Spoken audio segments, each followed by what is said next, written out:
Hi there, everybody. Welcome back. This is episode 6 of 32. Ooh, that's a 5. 6 of 32 of my 32-part series on the NFL.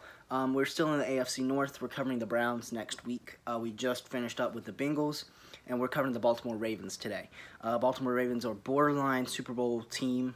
They lost in the playoffs, but they'll be back this upcoming year for sure. Lamar Jackson, great option style quarterback. He has a great roster built around him. He can throw the ball down the field okay. He's not great deep, but he's great short and medium routes. And that shows with their wide receiving core. They definitely didn't worry about that too much. They definitely more worried about their running back situation and their O-line to keep him protected. But he reminds me a lot of RG3, his rookie season. And he also reminds me a good bit of the good parts of Michael Vick, the scrambling ability. He doesn't have he has the great pocket awareness. He doesn't have the great throwing ability, but that Michael Vick had. But he's definitely a good option style quarterback. He was obviously the MVP last year, which brings me to my first talking point. Will he win MVP this year? Or, it'll probably be him and Patrick Mahomes sharing the MVP votes for the next 15 years. They will be the ones who they're like, well, he should be MVP. No, he should. We're going to see a lot of that. And there's not a lot of parity in the NFL when it comes to this kind of stuff. Tom Brady, great quarterback, won MVP. Cam Newton, scrambler, won MVP. Matt Ryan, whoever has the better season. So he has to put up even better stats to get MVP again. Because Patrick Mahomes is going to be there. Josh Allen's a new threat in the AFC East. And, they just have a ton of good players. But a ton of good quarterbacks in the AFC that are starting to come up. Which brings me to my second talking point, because quarterback is only as good as his best player and, worst player technically, but you're not going to see a lot of, their worst players because they have a ton of good players in front of them. The running back situation is a running back by committee. Mark Ingram, former Heisman, great running back. They played for the Saints. He's going to be the number one running back. They paid him a ton of money. He's going to be the number one. J.K. Dobbins, rookie. He's going to fill up that number 2 spot. They didn't draft him so high just for him to sit on the bench.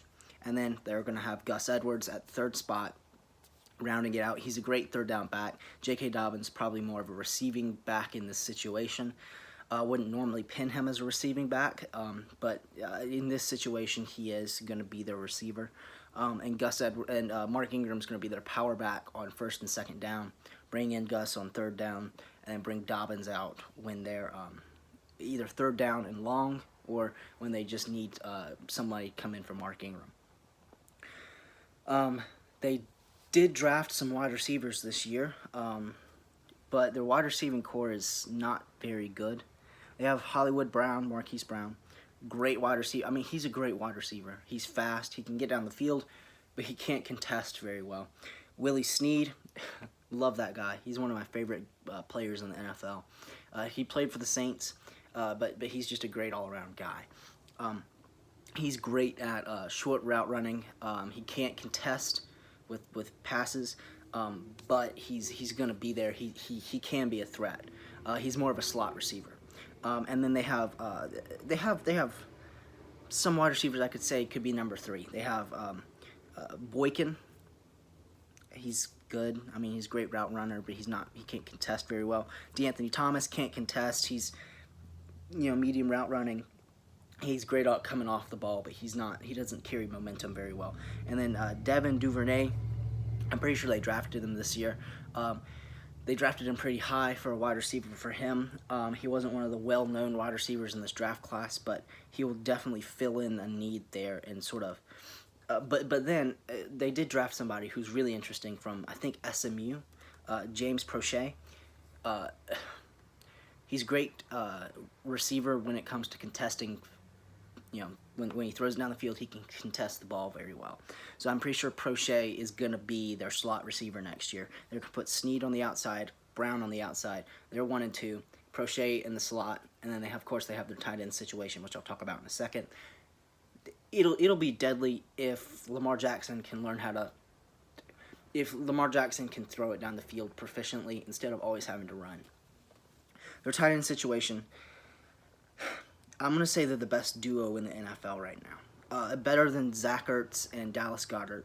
Better than Jared Cook and Josh Hill. Better than Gronk and O.J. Howard. I'm going to say Mark Andrews and Boyle and Nick Boyle are the best. Mark Andrews was a fantasy wonder. Let me just tell you something. So, I play fantasy football. My mom just got into it. She drafted Mark Andrews. She also had Patty Mahomes, but she had Mark Andrews. He consistently put up points for her 27 points, 30 points. Once in a while, he might have 10, but he always had double-digit numbers. So Mark Andrews, best tight end in the AFC North, probably almost one of the best tight ends in the AFC. And Nick Boyle is he's a great blocking tight end, but he can also get off the ball very quickly. They had Hayden Hurst, but they traded him to the Falcons. A great move by the Ravens. He wasn't doing anything. He was a wasted first-round pick. But that's the best duo in the NFL. Now we look at their guard and their O-line situation. So they have Ronnie Stanley, who could possibly be is it Ronnie or is it Orlando Brown? One of those two could be the highest paid offensive lineman in the NFL and the highest paid that's not a quarterback in the NFL, which is crazy. But we have Ronnie Stanley playing left tackle. He's a great tackle.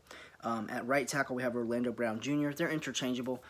They could probably run both of them at different tackle spots, but I think that's how they should play it. At left guard, you have DJ Fluker. He can also play right guard, but he's better. He's a better guard than he is a center or a tackle, so he's a switch guard. At center, we have Matt Skura. He wasn't amazing, but he wasn't terrible when he was when he had to start last year. Definitely somebody I'd keep an eye on because he probably will either get replaced or he could get traded. He's great trade bait, Matt Skura is. Right guard, you have Bradley Bozeman. Marshall Yonder just retired. He was the best offensive lineman in the AFC for a couple years, but he just retired, so Bradley Bozeman has to step up and step in and really become a starter there. On their D-line, I'm switching over to D-line now. We have Calais Campbell, Walter Payton Man of the Year, one of the best defensive linemen on the Jaguars for a very long time. When he retires, he probably should get his number retired by the Jaguars. He was that proficient for him, but he's now on the Ravens. Now we have Derek Wolfe over there too from the Broncos, getting up there in age, not really getting off the ball to get the quarterback as quick as he used to. He's a great veteran. And then we have Madibuk. I don't know his first name, but I'm pretty sure he was from Texas A&M. He's from Texas, or maybe Mississippi State. One of those two. It's like a maroon and brown school, or their school colors are. He's a great defensive tackle. He can come off the ball very well. He's that infusion of youth that the Ravens needed on defensive line. Going to linebacking situation, we have Tyus Bowser. Probably not worth the hype, but definitely a good linebacker, hybrid edge rusher. We have Jalen Ferguson, great linebacker, better coverage. Matthew Judon, another great linebacker, can stay in coverage. And then they drafted Patrick Queen, who I really wanted the Saints to draft, but they didn't. They went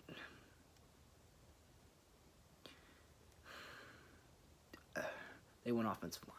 But Patrick Queen, great linebacker, will be there for a very long time. He can play, he can cover, and he can also rush off the edge. So he's a great dual threat there. Moving on to the cornerback situation, I have Marlon Humphrey and Peters. Why did I forget his first name? You know who Peters is. He played for the Rams. Marcus Peters? Maybe? I'm sorry, I probably got it wrong. Also, I do want to mention, on my last video, I talked about Glasgow. There's two Glasgows in the NFL. There's Graham Glasgow, who's a offensive lineman, I think still for the Lions. And then there's, what was his first name? It starts with the R, right? Because he plays for the Bengals. Ryan Glasgow plays for the Bengals. Don't know if they're related or not, but I kept calling Ryan Graham when in the Bengals video, and I'm sorry. His name's Ryan Glasgow, defensive lineman for the Bengals. But Peters and Humphrey, Marlon Humphrey, Peters. They're going to be great on that cornerback situation. They're both really good corners. Safeties, we got Earl Thomas. Not going to mention what he's done in his career off the field. He's made some stupid decisions, but you can't judge a book by its cover. You can only talk about football unless they've done something so bad that they got arrested for it and spent time in jail. Michael Vick. But Earl Thomas, and then they bring in this guy named Richards. I don't know his first name. Richards, he's there. I don't know. They might run Earl Thomas at strong sometimes, or I think they'll keep him at free, but Richards will come in and play that strong safety okay. Not as good as, as they could be. They could definitely look at bringing in somebody like a veteran to bring in. Now we're going to kickers and punters, because they do. Justin Tucker, best kicker in the NFL, better than Adam Vinatieri. Adam Vinatieri's not even on a team, so that's a valid point. Justin Tucker, big trust. Can kick a field goal. I mean, best kicker in the NFL. I mean, if you want, you can look up highlight videos. Justin Tucker probably has some highlight videos out there.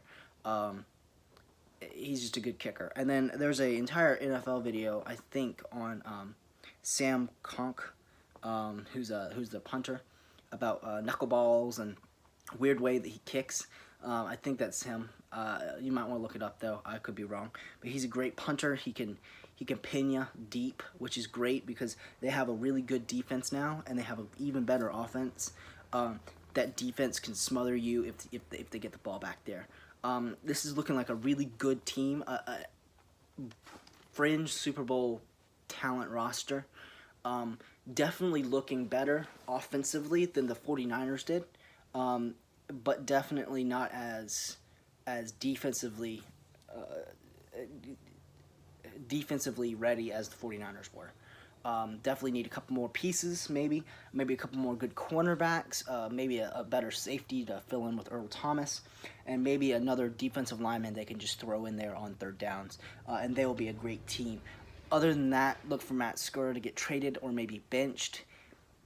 Anything could happen with him, and look for Bozeman to give up some sacks, because I don't even know if he's a rookie or not, but he will definitely give up some sacks this year. He's the weakest point on that line. But they don't have anybody else. So we could see, honestly, Matt Skura is a guard. He was originally a guard, backup guard. I could see them moving Skura to guard and bringing in Justin Britt for center. Yeah, he's a free agent. Bring him in. They could bring in Larry Warford to fill in that right guard spot. They could pay him. They have a lot of options there, and I would expect them to sign somebody. They have the money for it. I mean, Lamar Jackson doesn't need a new contract extension for a little bit. You could bring in an O-lineman, bring in somebody old, and have them fill in for a couple years. Jason Peters, bring him in. You don't need him, but you could have him as a very solid backup. But that is pretty much it for the Baltimore Ravens. Tune in next time when we cover the Cleveland Browns. Thank you.